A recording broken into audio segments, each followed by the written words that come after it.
Hey guys, today's story is about that guy and their husband. So, I am a first-time DM who was making a one-shot adventure to take some first-time players through.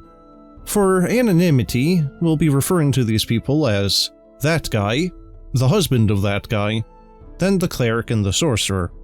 So, I'm designing a one-shot set in a homebrew world. The basics of the story was that the party were going to be asked to find the sorcerer's fiancé because they went missing days before their wedding. A fairly simple quest with fairly easy resolution. I should also say that this was at level 6, and I was way more lenient than I should have been. The cleric made her character as a member of the local church who was going to be overseeing the wedding. The sorcerer made their character a noble who's only in town for their wedding. And then we got to that guy. She wanted to play a succubus who was summoned and bound against her will. I told her that she couldn't really do that, and that the character was a bit much for this small one-shot. But she persisted. So I told her that she could be a winged tiefling warlock, whose patron is a succubus, teaching her the ways to become one. To which she agreed. She then asked if she could have a special charm ability, and I pointed out that she would have access to charm person being a warlock, but she complained that that isn't what she wanted.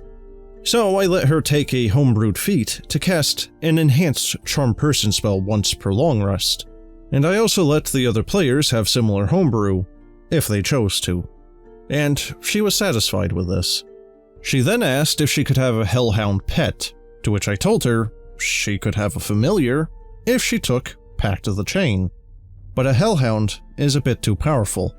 But again, she persisted, and it was at this point that I should have realized that she was going to be a problem.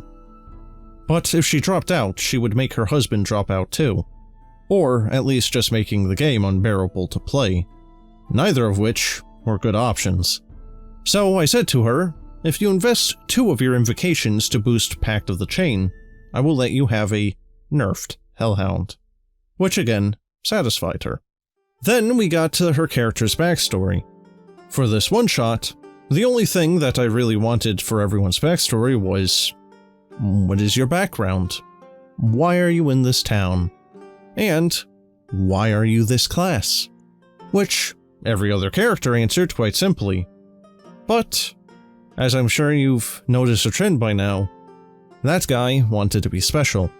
She wanted her character's backstory to be that she was a succubus in hell who retired with her husband after being involved in a war, but she was summoned to the material plane and bound against her will. Not only had she decided to not just be a tiefling, she was now just a succubus, but she also now was no longer in a pact with a real succubus for her power. And when I reminded her of this, she complained that she didn't want to be in a pact with a succubus, she just wanted to be one. I protested, but she complained that it wasn't what she wanted for her character. Remember, this is a one-shot about saving someone. So we worked out a way in which her character has her powers, but wasn't just a straight-up succubus, which in this case was just tiefling with succubus heritage. Then we talk about how she was summoned and bound. I said to her that we don't need to flesh this out, we just need a reason as to why she was in this town, and why she was helping the cleric and sorcerer. Her response was that the head of the church was a demon lord who had ordered her to help the cleric because the cleric was training to become his apprentice. To this, I tried to involve the cleric, because this would be a big change to her character's backstory. But that guy kept talking over us. When she was finished, she went on to describe how the demon lord was using succubi to corrupt the church and its followers. Again, a major change to the cleric's backstory. And a super unnecessary detail considering that this is a one-shot to rescue a person. Since that was the fact, the cleric and I said fine and let the changes go through. Should I have realized by this point that that guy would have been a pain in the butt to play with? Probably. But I was desperate to play some D&D, so we got about scheduling a day to play. We agreed to play on a Friday, and that guy messaged me on a Monday, asking if we could play earlier because her husband got off work. So we rescheduled for Wednesday at 2 p.m. her time, because of time zones. I started the call for the game at 1:30 to go over any last-minute prep and rules clarifications. Both the cleric and the sorcerer were there by 1:40, and at 2:20, neither that guy or the husband were reading or responding to our messages. So we assumed that they weren't showing up and rescheduled for Thursday. I got a message at 3 p.m. saying that they had just woken up and were ready to play.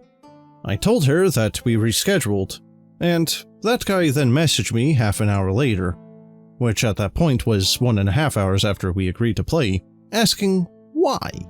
I told her that both the cleric and sorcerer had left to do other stuff, and that I wasn't in the mood to play, because I was upset that they didn't show up on time and were an hour late. She then got mad at me for not immediately getting the cleric and sorcerer back after her first message to play, when she herself could have said in the group chat that they were late, but now ready to play. She went off at me for a while about how it's my fault for not being accommodating, and how I'm being super inconsiderate because they have lives outside of this and have stuff to deal with.